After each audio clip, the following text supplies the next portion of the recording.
Welcome to the Deep Dive. We take a stack of sources, cut through the noise, and we'll pull out the most important nuggets of knowledge or insight for you. Today, we're diving into something pretty fascinating, maybe even a bit unexpected, a perspective on artificial intelligence from none other than the new Pope, Leo XIV.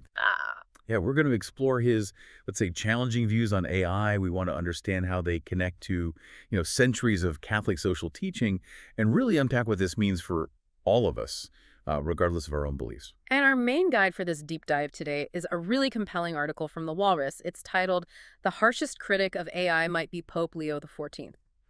It does, I think, an excellent job unpacking his stance and putting it into this rich historical and philosophical context. So our mission here is to distill the key ideas from this, frankly, unique viewpoint.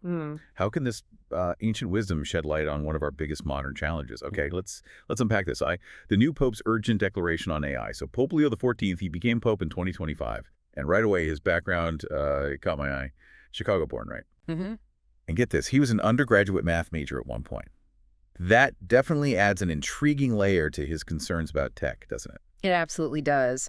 You might expect to focus solely on, let's say, spiritual matters, but that analytical background, it clearly informs his approach here. But he really didn't hold back. I mean, his very first formal audience at the Vatican, he explicitly named AI as one of the most critical challenges facing humanity. Wow. Yeah, that's a pretty bold statement right out of the gate for a new papacy, putting it right up there with, major global crises. And his core concerns, they're quite far-reaching, too. He sees AI posing significant threats to human dignity, to justice, and importantly, to labor conditions around the world. He really frames it as this profoundly disruptive force, one that needs rigorous ethical oversight. Look, from his perspective, the goal isn't necessarily to stop AI. It's more about ensuring it truly benefits humanity and that it doesn't accidentally or maybe purposefully undermine these fundamental human values, compassion, mercy, morality, forgiveness. You know what's fascinating? And it really drives home one of his potential points. The author of our source article actually tried asking an AI about the Pope's views. Perplexity, I think it was called. Oh, interesting. What happened? Well, the AI-generated text was, and this is the quote, deadening in its blandness and neutrality. Okay. But even more telling, it showed inconstancy and inconsistency. Basically, it just wasn't reliable or stable. Right. It really makes you wonder, doesn't it? How much can we actually rely on these systems for, nuanced understanding, especially on complex ethical issues? That lack of maybe depth or stability is concerning to AI concerns. A shared but deepening landscape. Of course, anyone following AI knows the concerns are widespread now. Tech leaders, regular citizens. Pope Leo IV isn't the first to voice them. We've even seen figures like Jeffrey Hinton, the quote-unquote godfather of AI, become a prominent critic. Right. But what's compelling here, I think, is how the Church's centuries-old perspective kind of uniquely frames and maybe deepens some of these familiar worries. Exactly. And it's not even the first pope to weigh in recently. Pope Francis, Leo's predecessor, he expressed significant concerns too. Remember the 2024 G7 summit in Italy? He called AI an exciting and fearsome tool. He seemed particularly worried about its use in warfare and law. Yeah, I remember that. And he also talked about AI's potential erosive effects on individual people, on their psyches and bodies. That's a pretty profound statement, isn't it? It truly is. And that idea was echoed in a Vatican document from January 2025, Antica et Nova.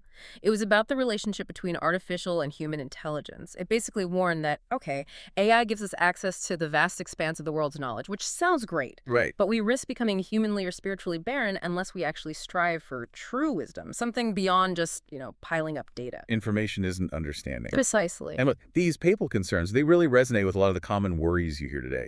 Like the threat to jobs, for example. It's not just about the economy, is it?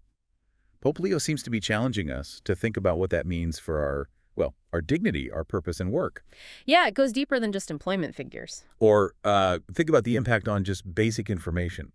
News, yes, but also decision-making and healthcare, law enforcement. Critical areas. Exactly.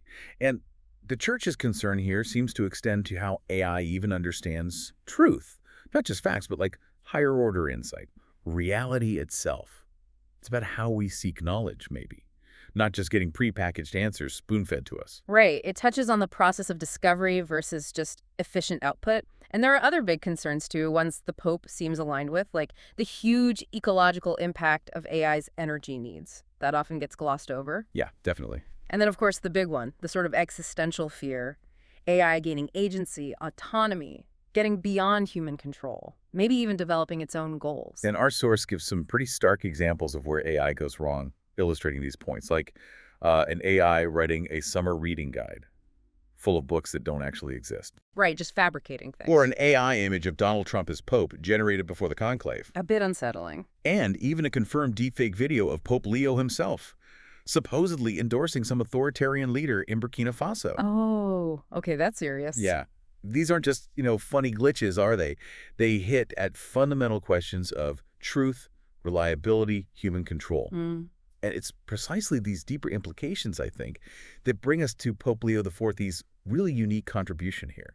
The third, the unique Catholic perspective. Yeah. A threat to the soul. Yes, exactly. Because while, look, Leo XIV shares many points with secular critics and even with Pope Francis, his perspective has this unique dimension. It's rooted in, literally centuries of reflection, and it's guided by this core conviction that the meaning of human life is transcendent. It goes beyond just the material world. Okay, that's a crucial distinction. How does that actually translate into his approach to AI specifically? We'll take his choice of papal name, Leo XIV.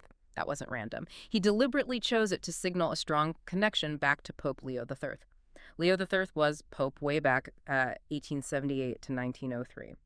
And he's famous for inaugurating modern Catholic social teaching with his encyclical Rerum Novarum in 1891. Rerum Novarum, okay. Right.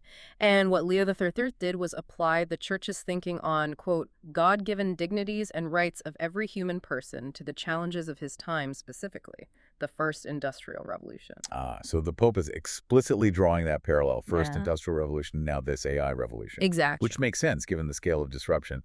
But, some might argue today's AI revolution feels different, maybe more about information, cognition, less about physical factories and labor in the old sense. How does that ancient wisdom apply now? That's really where the depth comes in, I think. Leo XIV explicitly states we are in another industrial revolution. And he singled out AI specifically as posing new challenges for the defense of human dignity, justice, and labor. He's directly mirroring Leo III's focus. So the type of challenge might look different on the surface code instead of coal, maybe, but the underlying threat to human flourishing and dignity, he sees that as consistent. Okay. And this is the critical distinction. As a religious leader, Leo XIV views thinking machines potentially as a threat to our souls. A threat to our souls. That's strong language. It is, because as shepherd to, 1.4 billion Catholics, and really as a messenger to all people, he feels he has this duty of care for humanity that sets his concerns apart from, say, a tech CEO worried about market share, or even a politician worried about jobs. It's deeper. So to really get that, we need to understand the theological context, right? Christians believe God invited humans to be, what's the phrase, co-creators in a divine plan. That we have this distinct and singular role to play in shaping the world through, creativity, responsibility, moral choices. Exactly. So the danger from this viewpoint isn't just technology that helps us do that better. It's technology that potentially renders those unique human capacities unnecessary, even obsolete. I see. If the AI does the creating, the thinking, the deciding, what's left for us? Precisely. And that in turn leads to a loss of individual dignity. It fundamentally undermines our earthly journey toward eternal life, because that journey is supposed to involve using those God-given gifts. It hits at our very purpose, our agency. Wow. Okay, to really drive that home, you found a quote from Rerum Novarum itself from 1891. Yes, and listen to how relevant this sounds today, especially when you think about some of the promises made about AI. Quote, "No artifice will ever succeed in banishing from human life the ills and troubles which beset it. If any there are who pretend differently, who hold out to a hard-pressed people the boon of freedom from pain and trouble, and undisturbed repose and constant enjoyment, they delude the people and impose upon them, and their lying promises will only one day bring forth evils worse than the present." That is incredibly potent, isn't it? Thinking about AI evangelists promising, easier lives, total efficiency, maybe even freedom from difficult work or thought. Exactly. This warning from over a century ago feels tailor-made for some of today's hype. The encyclical basically says, be careful of promises that sound too good to be true, because they might bring forth evils worse than the present. It urges us to look upon the world as it really is, suggesting that real lasting comfort isn't found in escaping difficulty through technology, but maybe lies beyond this world in something deeper than synthetic cognition itself. Yeah. And this also highlights a pretty stark contrast with some, let's call it, earlier digital enthusiasm within parts of the church, like the spiritual possibilities that were talked about by cyber theologian Antonio Spadaro during the Francis papacy. Right. That kind of talk now feels, as the article puts it, very dated in light of these deeper concerns being raised by Leo XIV, the invitation to deeper reflection. So the fact that Pope Leo XIV made AI such a privileged concern right at the very start of his papacy, placing it alongside massive issues like migrants, Gaza, Ukraine, it sends a signal. It really does. It feels like an invitation, doesn't it? To all of us, really, Catholic or not, to think more deeply about what it means to be a believing, thinking, and acting person in this age. Absolutely. This perspective, because it is rooted in such a long tradition of reflection, it consistently emphasizes that transcendent dimension of human life. It encourages us, maybe pushes us, to look beyond just the immediate conveniences or efficiencies of technology and ask those harder questions about our deeper purpose. Are we trading something fundamental for ease? So what does this all mean for you listening?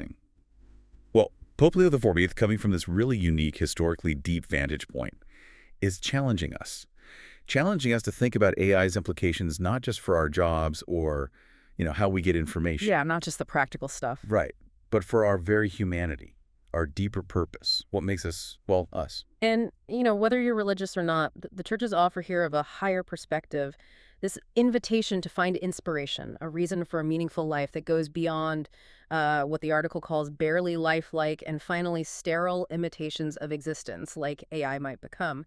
That offer can be a source of real provocation, maybe even, for some, a source of consolation in a confusing time. It definitely leaves you with something to mull over. Yeah. Here's a thought building on that. What aspects of our human dignity, our purpose, are truly non-negotiable? And how might we actually defend them against technologies that promise to simplify everything, but maybe, just maybe, at the cost of something much deeper?